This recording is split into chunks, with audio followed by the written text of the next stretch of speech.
బట్టతలతో బాధపడుతున్నారా? ఆధునితనమైన పద్ధతిలో hair transplantation చేయబడును. Face clinic, Hyderabad. నమస్తే రమగారు. నమస్తే జయ. రమగారు, మనకి ఈ నెలలోనేమో సూర్యగ్రహణం, తర్వాత ఈ సూర్యగ్రహణానికి సంబంధించి కూడా రకరకాల వార్తలు వింటున్నామండి.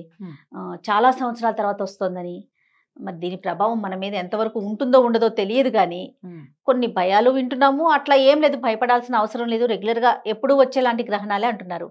మీరేం చెప్తారు? ప్రతి గ్రహణానికి ఓ పేరు పెడుతూ ఉంటాం మనం. ఎప్పుడు జరగలేదు. 350 సంవత్సరాల తర్వాత, 430 సంవత్సరాల తర్వాత, 225 తర్వాత, 100 ఏళ్ళ తర్వాత గ్రహణాల్లో ఏవో చిన్న చిన్న సమయాల్లో మార్పుల వల్ల అట్లా ఇలాంటిది ప్రోగ్రాము ఇంతకుముందు జరగలేదు అని. అయితే ఇండియాలో కనపడదు, కానీ మన మీద దాని ప్రభావం ఉంటుంది. ఇలాంటి వాక్యాలు వింటూనే ఉన్నాం. అవును. అయితే ఇది పండక్కి ఎంత మటుకు అడ్డం పడుతుంది అనేది ఒకసారి చూడాల్సిన సంగతి. 25వ తారీఖు అమావాస్య నాటి సాయంకాలం, అమావాస్య రోజు సాయంకాలం సూర్యగ్రహణం ఉంది. అవునండి. అయితే అమావాస్య తిథి అంతంలోనే ఎప్పుడు గ్రహణాలు వస్తాయి. అంటే అమావాస్య గ్రహణం అయిపోతుంది, అమావాస్య కూడా అయిపోతుంది. గ్రహణం అయ్యేది ఎప్పుడు? ఆ సూర్యాస్తమయం అయ్యాక కొంచెం సేపు. అంటే అమావాస్య తిథి ఎంత మటుకు ఉన్నట్టు, చీకటి పడిన కాసేపటికి అమావాస్య వెళ్ళిపోతుంది. సో ఇప్పుడు అమావాస్య మనకి దీపావళి పండుగకి ప్రధానంగా అమావాస్య రాత్రి నిశికాలంలో ఉండాలి, రాత్రిపూట ఉండాలి. అవును. అది ముందు రోజే ఉంది, 24 ఉంది. కాబట్టి 24 చేసేసుకోవచ్చు.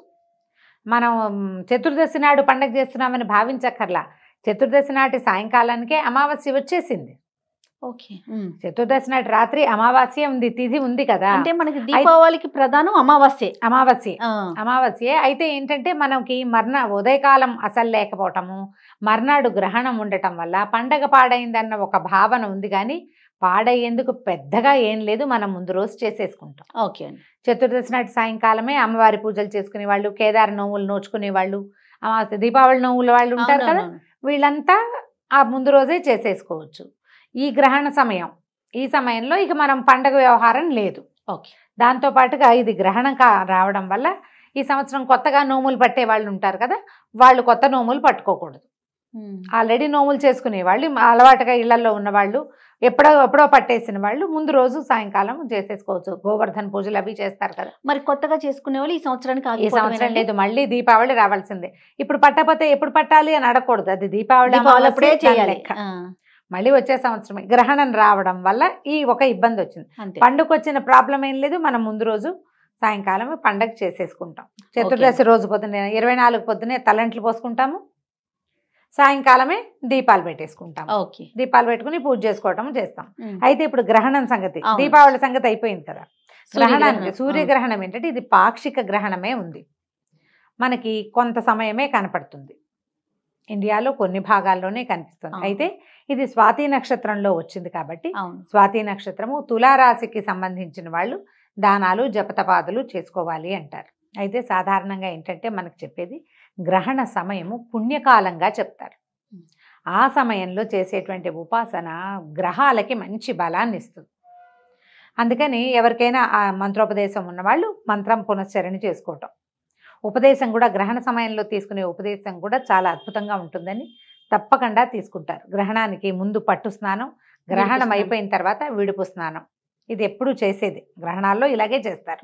అయితే గ్రహణ కాలంలో ఉపాసనా బలాన్ని పెంచుకునేందుకు జపం చేసుకుంటారు. ఇప్పుడు ఏమీ లేని వాళ్ళు, అంటే ఉపాసనలు అవి లేని వాళ్ళు, లేదా ఉపదేశాలు లేని వాళ్ళు, మన బొట్టి వాళ్ళు, సామాన్య వాళ్ళంతా ఏం చేయొచ్చు, ఏదైనా చదువుకోవచ్చు.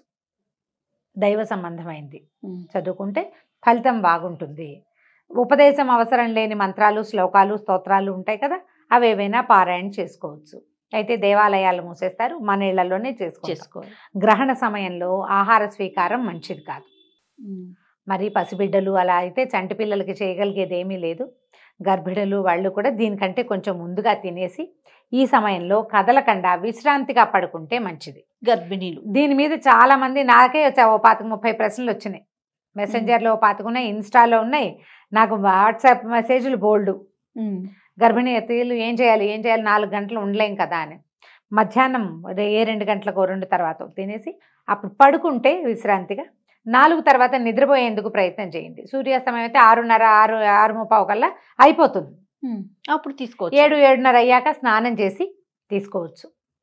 ఈ కాసేపు తినకపోతే ఏదైనా గ్లూకోజ్ అదైపోతుంది ఇదైపోతుంది ఇలాంటి భయాలు అయితే ఎక్కువగా ఉండవు. నిద్రపోతే సరిపోతుంది కదా, పడుకోవచ్చు. గర్భిణులు తిరగద్దు బయటికి, పిల్లల్ని కూడా బయటికి రానివ్వకుండా ఉండడమే మంచిది. పిల్లలు కాస్త అటు ఇటు ఆడుకున్నా ఏం పర్వాలేదు అనుకుని కనపడదు పెద్దగా మనకి, కొంచెం సమయమే మనకు కనిపించే సమయం. కాబట్టి అంత కంగారు లేదు, అంత ఆలోచించాల్సిన అవసరము లేదు. ఈ స్వాతి నక్షత్రానికి చెందిన వాళ్ళు చేయవలసిన దానాలు అవి మనకి సోషల్ మీడియా అంతా కోళ్ళు వగైరా పక్షుల్లాగా కూసేస్తున్నాయి కనిపిస్తాయి. ఇవి దానం చేసుకోవాలి అని. అవేవో సాంగంగా దానం చేయకపోయినా మీరు స్వాతి నక్షత్రం అయితే దైవ ప్రార్థన చేసుకోండి, మీకు ఉపకరిస్తుంది. అది దానం చేయగలిగితే మంచిదే, చేయలేకపోతే నమ్మకం లేదు మీకు, మనకి నమ్మకం ఉన్నా లేకపోయినా రాత్రి పగలు తప్పవచ్చు. నేను నమ్మను, రాత్రి అవుతుందని ఆగుతుంది అది, ఇక్కడ కూర్చుంటావు, పగలు రావాల్సిందే. మహా అయితే నువ్వు నిద్రపోకుండా ఉంటావు అంతే. అంతే తప్పిస్తే రాత్రిని మాన్పలేం కదా, జరగాల్సినవేవో జరిగిపోతాయి. అది దీనివల్లే వచ్చిందని నీకు తెలుస్తుంది, తెలియకపోతుంది. అవును, అంతే జరిగేది.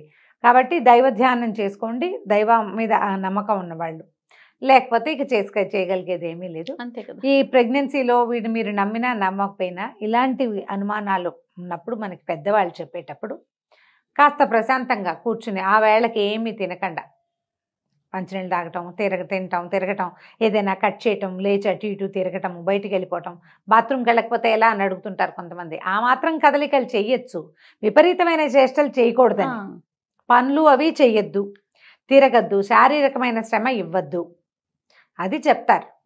ఇప్పుడు అందుకని మరి అన్నపానీయాలు అంటే టాయిలెట్ కూడా వెళ్ళకూడనంత కాదు కదా, అంత కాదు. విశ్రాంతిగా మంచం మీద పడుకోవటం, ఈ కూర్చుని తరగటము, ఏదైనా చెయ్యటము, ఒత్తటము, నీళ్లు తోడడం అలాంటి పనులు చేయనిచ్చేవాళ్ళు కాదు.